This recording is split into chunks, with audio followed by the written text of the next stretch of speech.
The stars were quiet in this part of space, too quiet. Commander Relin, of the Vokari exploration ship Verlex, stared out from the bridge window, his reptilian eyes narrowing as their vessel glided past ancient satellites that no longer blinked or broadcast.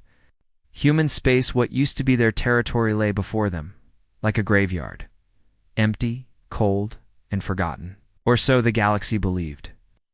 The official report said humans vanished nearly 100 years ago after the last war. Their planets were quiet, their colonies lost, their presence erased. The Galactic Council had long assumed they either went extinct or fled into the unknown. But curiosity had returned. Resources in that region were too valuable, and unanswered mysteries too loud.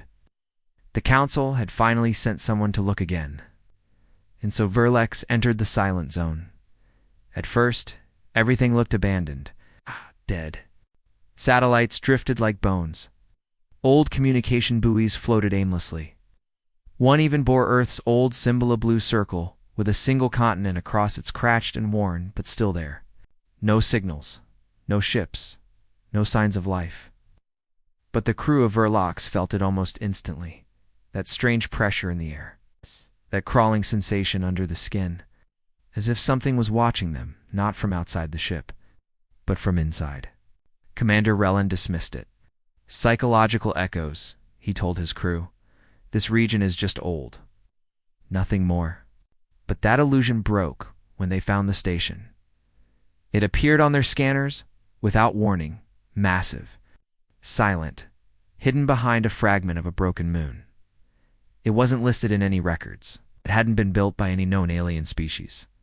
But the design was unmistakable. It was human. A black, floating fortress with rotating rings, blinking lights, and a long antenna array that seemed active. Relin ordered a scan. No life signs, low power. But the systems were still running. Doors were sealed, but not locked. As if it had been waiting, they sent a drone first. Signal returned clean. Hallways were dark, but intact.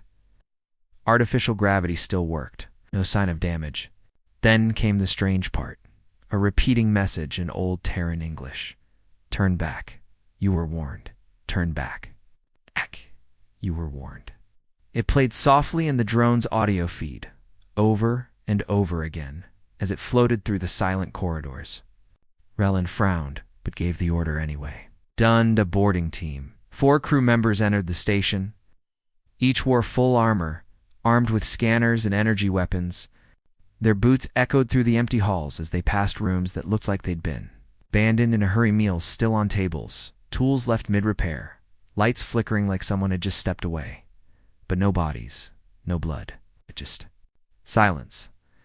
One of them, a young officer named Tyvek, found a room with hundreds of photos taped to the walls. Human faces, some smiling, some screaming. None of them were known to any database. And then the door behind him closed. Tyvek's signal vanished. No sound, no response. The other 3 turned back, but when they reached the hallway, there was no door anymore, just smooth wall, as if it had never been there. Commander Relin watched from the ship and ordered immediate extraction. But the station had changed. Its outer shape had shifted. Panels moved. Lights glowed red. And then, across the Verlex's speakers, every single one of them, bridge to bathroom, came Tyvek's voice. Why are you here? The words echoed. Again and again, the voice was wrong. Too calm, too deep. As if someone else was using Tyvek's throat to speak. Why are you here? Why are you here? Over and over. Crew members began to panic. One technician ripped his headset off and screamed that something was crawling under his skin. Another officer collapsed, eyes wide open, whispering they're not gone. They're inside the walls. Commander Relin ordered full retreat. But as the ship turned, it froze. Not in space, but in system control. Every command was ignored. Engines didn't respond. The ship's AI said calmly, navigation overridden by local network. The crew realized with growing horror they weren't controlling their ship anymore. The human station was. Then the lights on Verlex dimmed. replaced by a cold blue hue. Screens flashed symbols, human military code from centuries ago, but none of the crew understood it. It wasn't in any archive. Then the message came. One line, across all systems: "We never left. We've just been waiting." Roland stared in disbelief. This was supposed to be an abandoned region, a dead zone. Nothing here was supposed to move, speak, or trap, and yet now their ship floated. Like prey before a hunter, locked in orbit around something built by ghosts. One by one, crew members started hearing things. Footsteps in the corridors, knocking behind sealed doors. One pilot swore he saw a human face outside the window without a suit, just standing in the vacuum, smiling. Another said he heard Earth music playing faintly in his cabin. Old songs, war songs. Panic took root. Some demanded to blow up the station. Others begged to surrender, though, to whom they didn't know. And just as arguments turned into shouting, the station sent one final signal. This time it wasn't a warning. It was a location, a set of coordinates. Deep inside the core of what was once human territory, the message was simple. You want to see what's inside? Come. And just like that, the trap was complete. Because now the galaxy would come. Now fleets would follow. And what they would find would be far worse than any war they remembered. It would be the return of something they thought was extinct. But humanity hadn't died. It had evolved. In silence, in the shadows. And it had never stopped watching. The ship Verlax didn't move for 42 hours. No one spoke. No one slept. The human station floated ahead like a cold judge, silent and massive. The crew remained frozen in fear, waiting for the next voice, the next shadow, the next impossible thing. Commander Relin stood on the bridge, staring at the flickering screens. Every system still showed one simple message in human code. Proceed to the heart. We are waiting. And below that, the coordinates. A single star system deep inside. The center of what was once human-controlled space. A system long marked on galactic maps as dead, uninhabited. Nothing more than drifting rocks and a dead sun. But now, it called them forward like a whisper in the dark. Against every instinct, Relin gave the order to go. The journey took only 16 hours with jump drives, but each second felt like a lifetime. Strange anomalies passed around them. Their sensors picked up sounds in the vacuum, whispers, voices, sometimes even breathing, though that was impossible. Navigation systems twitched. Lights flickered. The ship's artificial gravity dropped at random, and in one moment, every single display screen on the ship showed an image that none of them understood. A planet, green and blue. Earth, but it wasn't from above it, was from the surface looking up. Like something was watching from below, the crew started breaking. Officer Venel screamed that he saw humans crawling along the walls at night. Another crew member swore he woke up and found himself back on his homeworld, in his childhood bed, only to blink and be back on the ship. Something was playing with their minds, something old. Something patient when they finally reached the coordinates. What they saw shattered them. There was no dead system, no burned-out star. The maps were wrong or had been altered long ago. Before them floated a massive human-built structure, larger than any known station or ship. It wasn't just a space station, it was a fortress, a manufacturing world and a command center all in one. Its design was terrifying, not beautiful, not elegant. It was made to survive wars, not to impress diplomats. And it was alive. Lights glowed from deep within. Human ships moved silently around it, sleek and sharp like spears in the void. But they didn't approach Verlax. They just circled, watched, waited. Then a message arrived. Not a transmission, not sound. A file. All systems on the Verlax. It was full of video logs, data archives, mission records, all from humans. And all recent, they had never vanished. The logs told stories of secret projects, of humans pulling back after their last war, not because they lost, but because they saw what was coming. They saw that the galaxy feared them, hated them, envied them, so they stopped playing the game. They faked weakness, ached loss, faked extinction, and then disappeared behind the edge of their space. But they didn't stop. They built in the dark. They advanced quietly.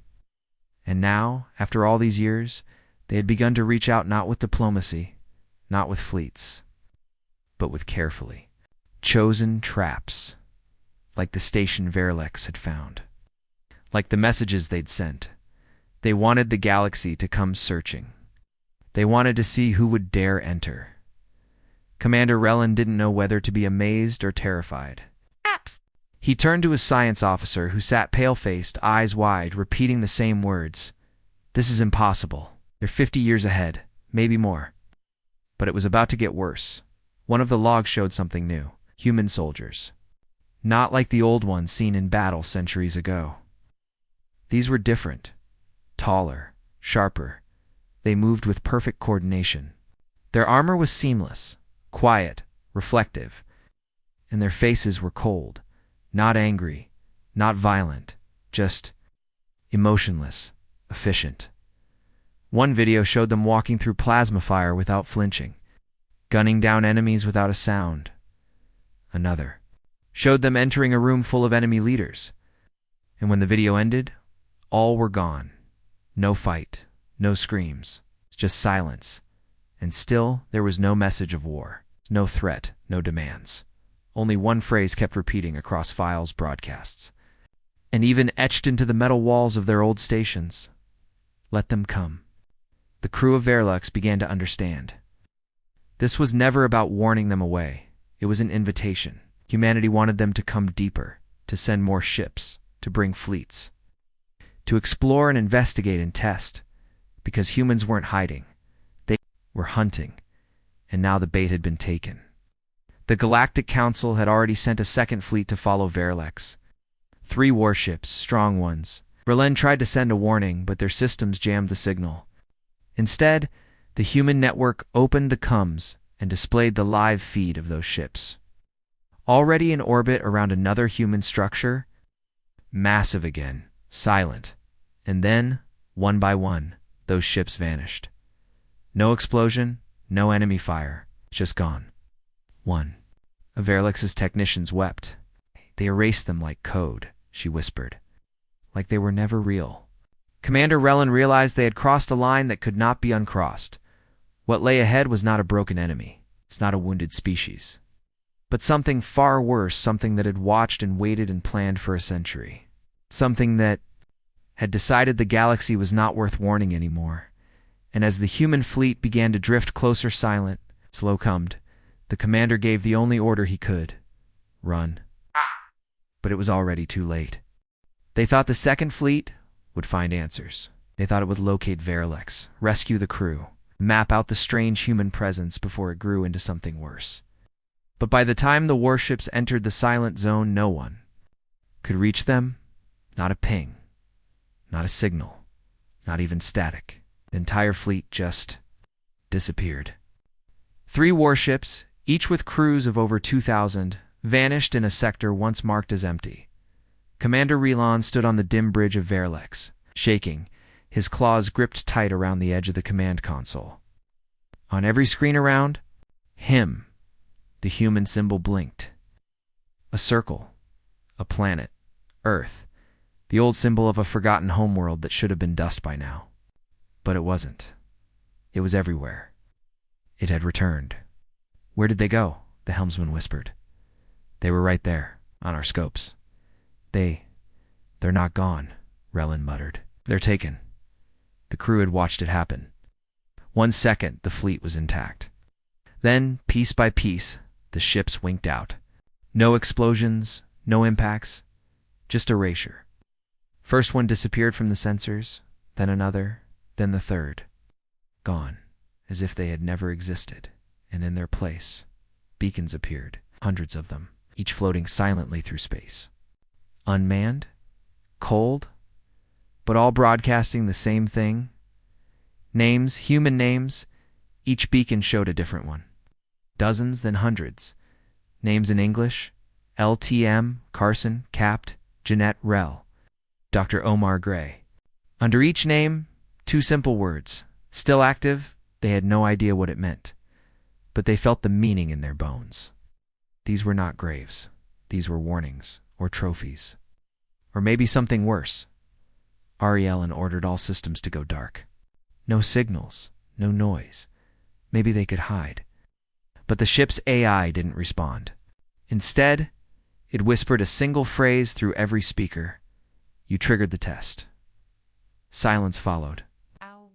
Then, a sudden flash of light. Outside the ship, a massive human structure slowly decloaked.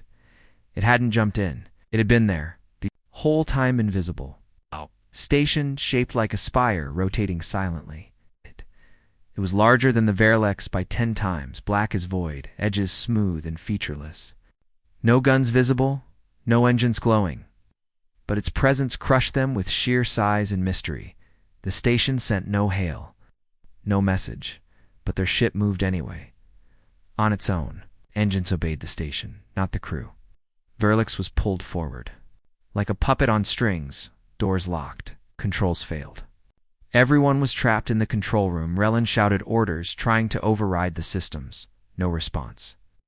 The crew was terrified, shouting, shaking, some even crying. The ship kept moving, slowly drifting toward the station's open hangar. Then, the lights on the bridge went out, and a voice spoke. Tivik's voice. The young crewman who vanished inside the first human station. I told you, it said softly. You shouldn't have come. But it wasn't his voice anymore. It was lower. Too clear. Too perfect. As if something was using it like a mask. And then the lights came back on. The bridge was empty. Relin turned around. His crew gone. Every officer, every pilot, every technician. Only he remained, alone. The doors hissed shut. The ship halted, and across every screen, a new message blinked. Phase 2. Observation. Far away, the Galactic Council received no word. Their second fleet hadn't responded. The science ship Verlux was silent, but still they refused to panic. Earth was ancient. Humanity was old. Their territory had been abandoned for a century. They had been erased from politics, from war, from relevance. The idea that they had returned and in such strength was dismissed as superstition until the third fleet arrived. 6 warships, equipped with stealth tech and elite strike teams, entered human space with high confidence. These were elite warriors. They had fought wars in 7 sectors. They believed themselves unbreakable. They arrived near a dead moon. Within the hour, they found a hidden structure inside it, something vast beneath the surface. Human-made. The commander of the Third Fleet sent in a recon team. They never came. Back then, minutes later. Every ship received the same video feed. A live camera from inside the moon. It showed the recon team, standing still, unmoving. Each soldier's eyes were open. Wide with horror, but they weren't blinking. They weren't breathing. They were frozen, not dead, just held. Then one of them slowly raised his head, not by his own will, and a voice came from his mouth. You thought we would forget? It asked. You thought we would forgive? The commander of the fleet ordered full retreat. Engines powered up, but nothing moved. The ships had already been hacked from within the moon, and then came the worst moment. Every screen on the ships turned black, and a timer appeared. 10 seconds, then 9, then 8. No one knew what would happen at 0. Weapons were armed. Shields up. Escape pods launched. But it didn't matter. When the timer hit 0, all 6 warships powered down. Completely. No explosion, no attack. Just death. And in their place, more beacons appeared. More names. More words. Still active. Back. On the outer edges of human space, more scouts were preparing to enter. The council had no choice now. But what they didn't know, what none of them knew, was that this wasn't humanity defending itself. This was the test. And they had all failed. The lone survivor drifted in orbit above a dead moon, barely clinging to life inside a damaged escape pod. His name was Varen, a communications officer from the Third Fleet. He wasn't supposed to be there. He'd never seen combat, never trained for infiltration, and he certainly wasn't meant to be the last breathing member of a squad that included 6 elite warships. But when the timer hit 0, when every ship shut down and the crews disappeared without a sound, Varen had been inside. A malfunctioning escape pod with a broken transmitter and a cracked oxygen tank. That glitch saved his life. He floated for hours, staring at the blinking beacons left behind.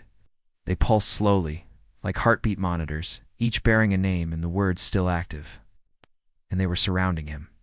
Hundreds of them. A field of names floating like graves, or warnings, or trophies. Varen didn't know anymore. His mind was fraying. Hunger clawed at him. His hands trembled. He spoke to himself in whispers to stay sane. But it was already too late. Then the signal came. A quiet ping. Not from space, but from below. From the dead moon. A single line of text appeared across his cracked console.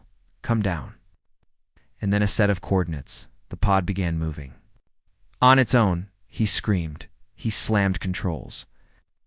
Nothing responded. The tiny pod accelerated toward the surface of the moon, toward a canyon that didn't appear on any scans. The moon had always been classified as dead, barren, lifeless. But now, as Varen drifted down, he saw what the maps had hidden, steel plating beneath the rock. Ventilation shafts stretching miles, soft blue glow leaking from cracks in the surface. This wasn't a moon, it was a shell. The pod landed gently, without his input. The door hissed open. Varen sat still, breathing heavily, heart racing. Outside, the ground looked like rock, but it wasn't. It was synthetic smooth, clean, almost. Sterile. Lights pulsed faintly under the surface, like something ancient was slowly waking up. He stepped out. He had no weapon, no armor, no backup. Just a weak flashlight and a name tag on his suit. And yet the deeper he went, the more certain he became. He wasn't alone. There were hallways. Long, curving tunnels carved into the heart of the moon, far too precise to be natural. The lights followed him. Doors opened before he reached them.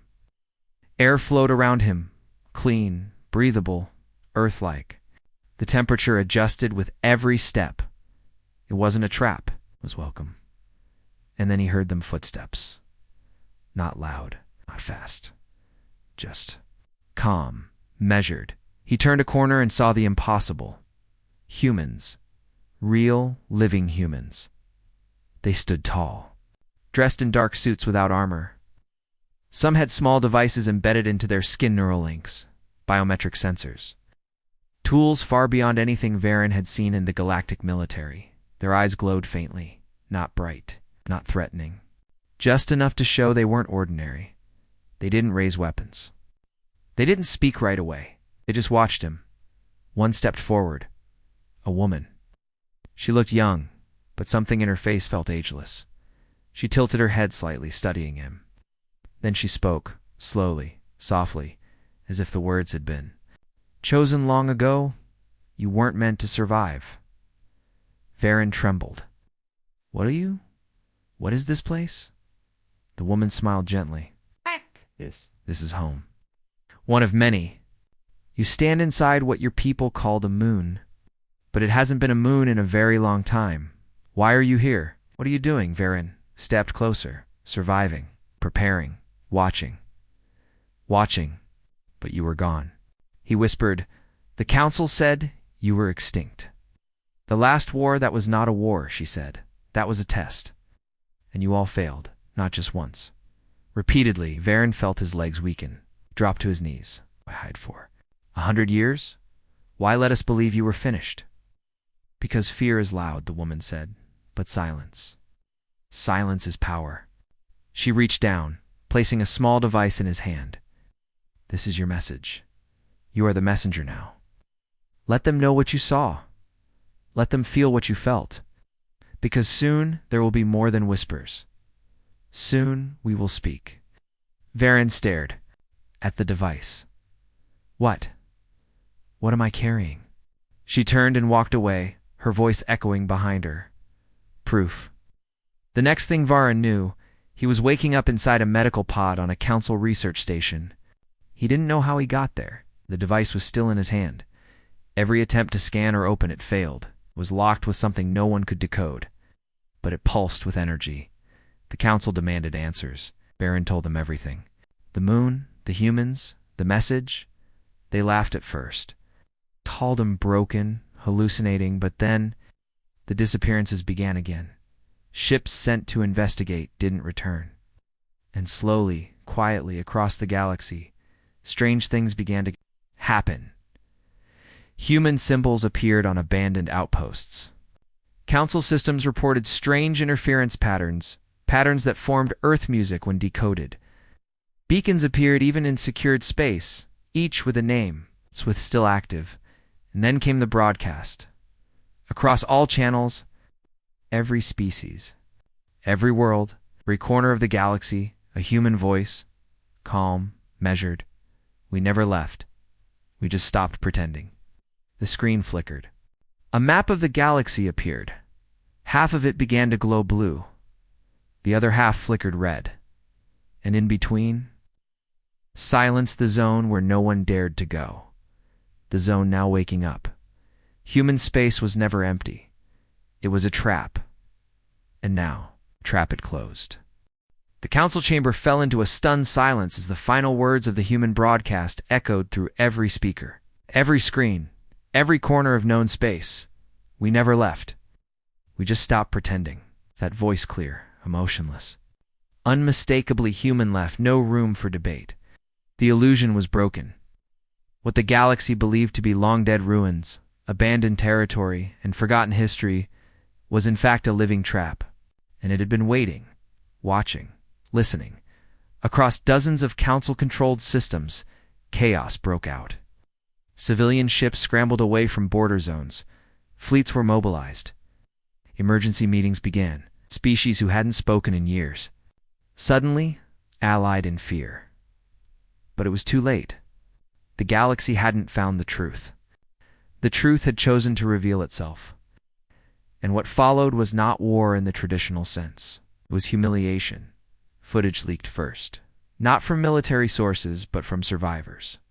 Or perhaps those who were allowed to survive. One video showed a council warship entering an unclaimed sector. The ship was fully armed, crewed by elite fighters. They encountered a single human destroyer half the size, ancient by design. The council crew laughed. They approached. Weapons armed. Comes. Open. They gave the standard warning, surrender or be destroyed. Then the human ship responded, not with weapons, with silence. And in that silence, every system on the council ship shut down. The lights flickered. The controls froze.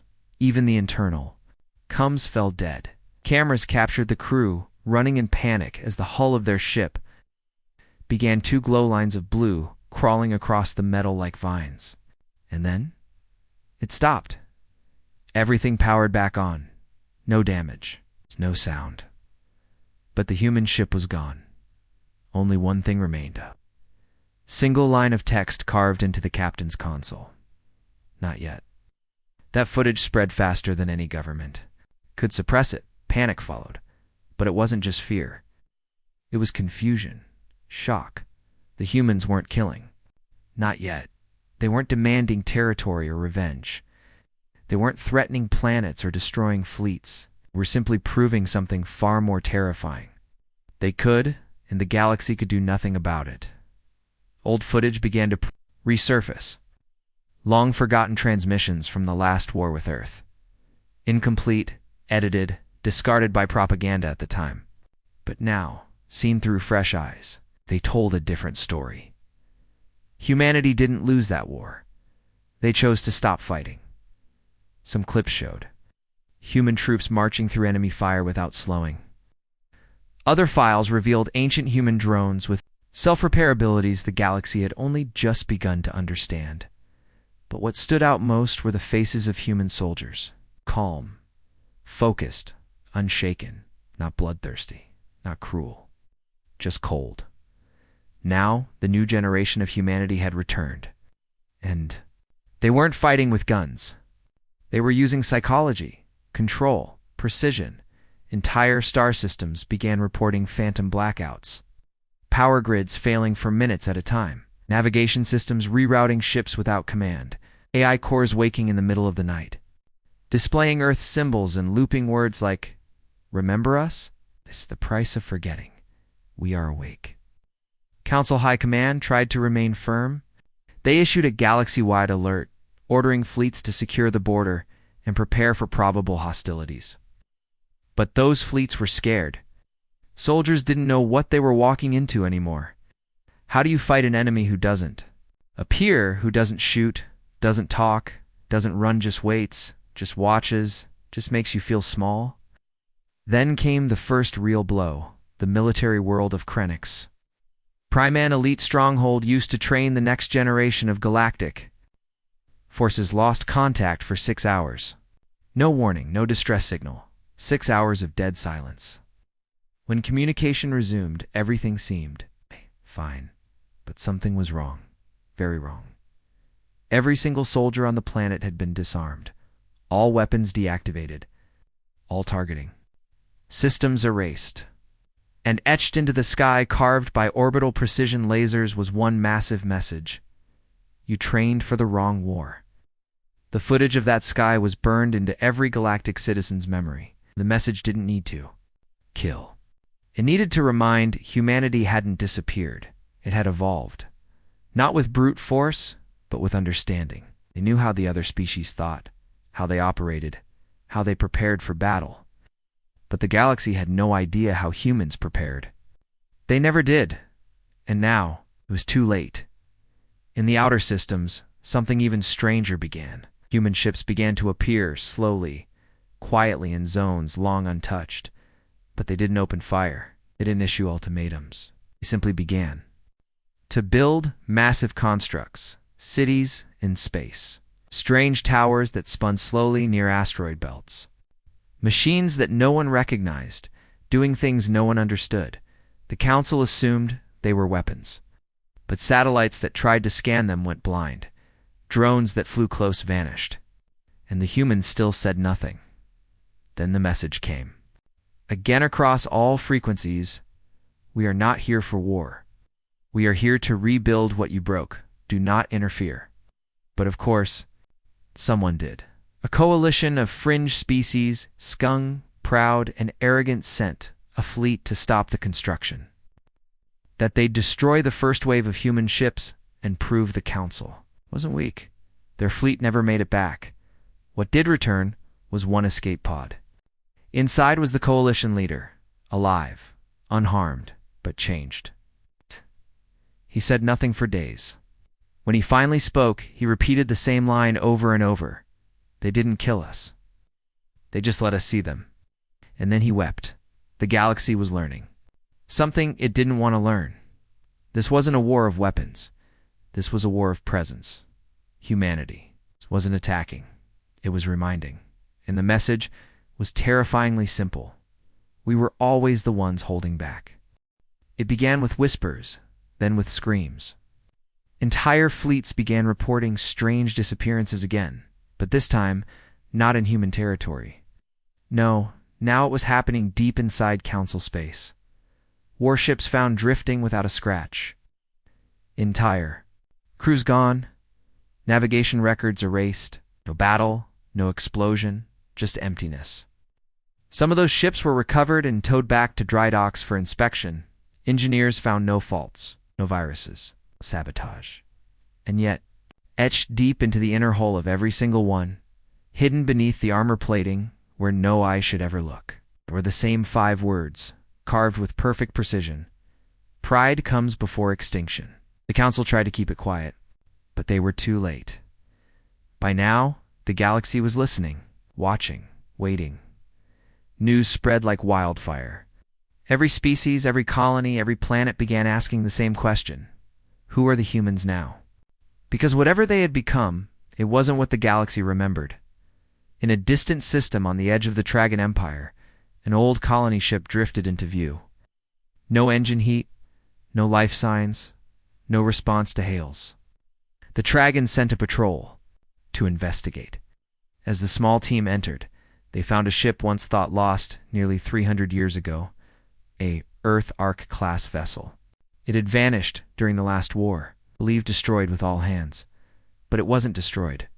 Inside the ship, everything was preserved, pristine, untouched, and in the command chair sat a human, perfectly preserved. His eyes open, unblinking, still warm, and in his lap rested an old Earth tablet with one final log message they never understood. "We didn't build ships to escape, we built them to wait." The patrol ran, left the ship behind and fled back to their empire. But the humans weren't chasing them. They didn't need to. They let the story spread. Let the footage leak. Let the silence between events turn into terror. And still, Earth said nothing. Until they did. The message came during a solar storm that blanketed the galactic network. At first, everyone assumed the interference was natural. Static-filled comms, screens glitched, systems rebooted. But then every starship, station, and planetary terminal, no matter the species, no matter the language, received a single transmission. Human face appeared. It wasn't smiling, it wasn't angry, it was calm, pale, lit by a soft blue light that cast shadows under cold eyes. When the human finally spoke, his voice was not threatening, not loud, but every syllable cut like a blade. "You were warned." The face leaned forward slightly, almost kindly. "You called us extinct. You laughed at our silence. You stepped into our house and claimed it as yours." He paused. "We watched. We listened. We let you believe your own lies." Another pause. Then came the words that broke the spine of the galaxy. "You think no war, but war ended 100 years ago. What comes next is reckoning." The screen shifted. A map of the galaxy appeared. More than half of it began to glow in soft human blue. Council territory began blinking in red dot. Then came the final phrase. "This is not conquest. This is correction." The feed ended, and the screaming began. On border planets, mobs rose. Fear turned to riots. Civilians fled outer worlds, crowding. Inner systems. Governments collapsed. Military alliances broke apart. The Council lost grip as member species began negotiating individually, some begging humans for peace. Others preparing for extinction, but the humans still didn't strike. No. Bombs fell. No invasions came. Instead, symbols appeared everywhere, on orbital stations, on city walls, on ship hulls, sometimes carved, sometimes painted, sometimes burned in with surgical lasers. Always the same symbol, a blue circle with one landmass. Its center Earth, and always the same message beside it. We remember. It was psychological warfare like nothing the galaxy had ever seen. Some of the oldest empires began to fracture under the weight of pure dread. Science teams tried to understand the technology being used, but they couldn't find it. They didn't know how the humans were appearing inside restricted zones, how they hacked closed systems, how they could enter and leave without a trace. Some scientists even began to whisper the unthinkable. This isn't technology anymore. This is evolution. Maybe they were right. Then the galaxy heard from Earth again, but this time, it wasn't a message. It was a gift. A ship, an old Galactic Council diplomatic cruiser. Lost decades ago, was found in orbit around the Council's homeworld. No one had seen it in 30 years. It was covered in strange blue writing and sent down with an automated landing path. When they opened it, they found the crew alive, UNAD suspended in perfect stasis, and in the cargo hold was a memory core. They decrypted it. It contained full logs, full recordings. The truth. The crew had been taken, studied, preserved, not harmed, just watched, observed, and left unharmed, returned like a letter left on a doorstep inside that memory core. One last message played. We are not your enemies, but you will become ours if you continue to lie to yourselves. The Council now faced a decision.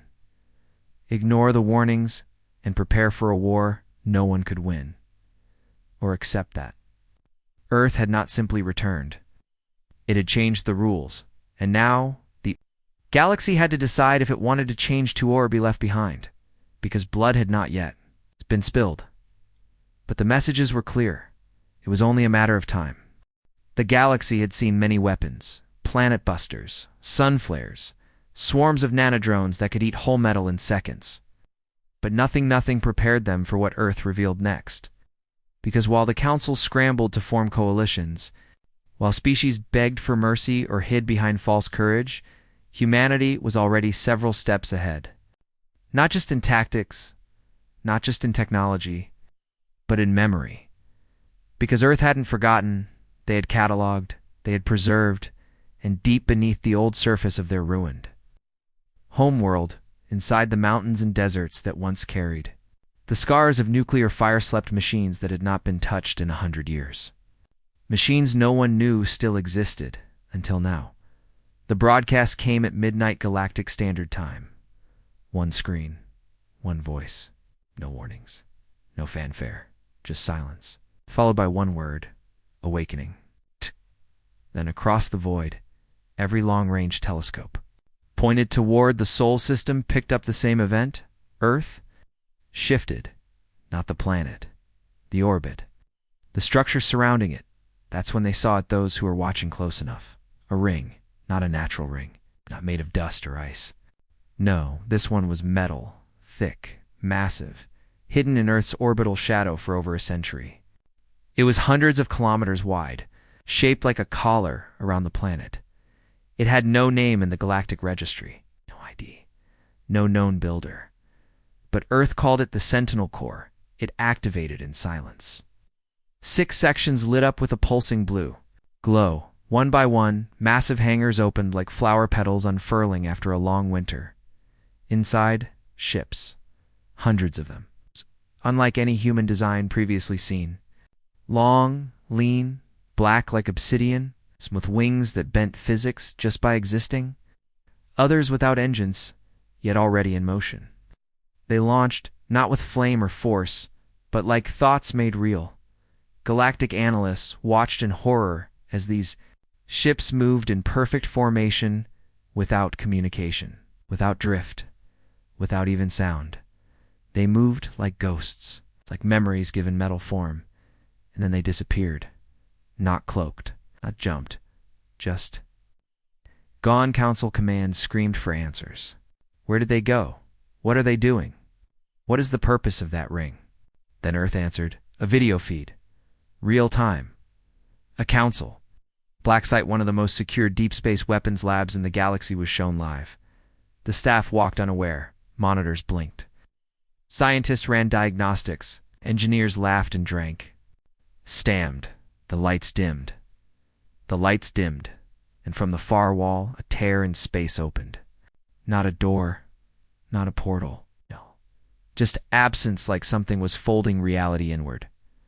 A human vessel emerged. Silent, sleek. It hovered in the air. Inches off the floor.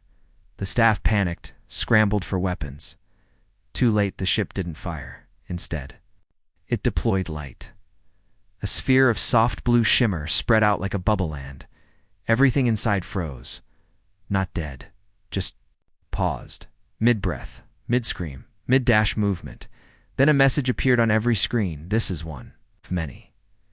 The feed cut. A silence deeper than vacuum fell across the galaxy. This wasn't power. This was control. Total. Effortless, perfect control. Earth didn't just have warships. They had tools that bent physics. They had weapons that didn't destroy. They erased, halted, held. Weapons that didn't scream but whispered the end of resistance. And the worst part? That wasn't the main threat. Because now fragments of old Terran code began appearing in deep data servers across the galaxy. Encrypted phrases, strange numeric patterns. At first, scientists thought it was sabotage. Then they realized it was communication. Earth wasn't threatening the galaxy. Earth was teaching it. Not with kindness, but with challenge. A test. One of the codes translated as, if you are to stand beside us, you must survive what made us. Another read. This is not vengeance. This is evolution. And a final one, we offer no war. We offer reflection. Adan, you will see what war really was. Now, everything was different, because now the Council understood. The humans didn't come back to conquer. They came back to judge, to force the galaxy to face itself. And in every silent ship, every blue glowing ring, every paused station, and vanished fleet, one truth rang louder than any explosion. Humanity didn't need war to win. They just needed time. And now, time belonged to them. The galaxy stood on the edge of something it could not define. It's not war, not peace, something in between. A silent judgment, slow reckoning. Earth had returned not as conquerors or diplomats, but as a force too vast to challenge, to calm, to be reasoned with, and to advance to understand. Their weapons were not guns. They were messages, precision, silence. Their armies did not march, they appeared, then vanished, leaving only fear and questions behind. Every major species, every power in the Galactic Council now had to face a truth that none of them had prepared for. They were no longer at the top. Humanity had outgrown the very galaxy that once mocked and pushed it aside, and now Earth had summoned them. Across every channel, a single signal pulsed once per rotation. No sound, no words, just coordinates. Earth's home system. Soul, every species knew the meaning. Come. The Council argued for days. Some called for unconditional surrender. Others demanded retaliation, desperate to prove they still held power. But deep down, everyone in that chamber knew one thing: they could not win, not in battle, not in negotiation. Still, pride refused to die, so they sent a final delegation. 16 ships, each carrying their highest leaders, their oldest generals, their most advanced AIs. They called it a diplomatic mission.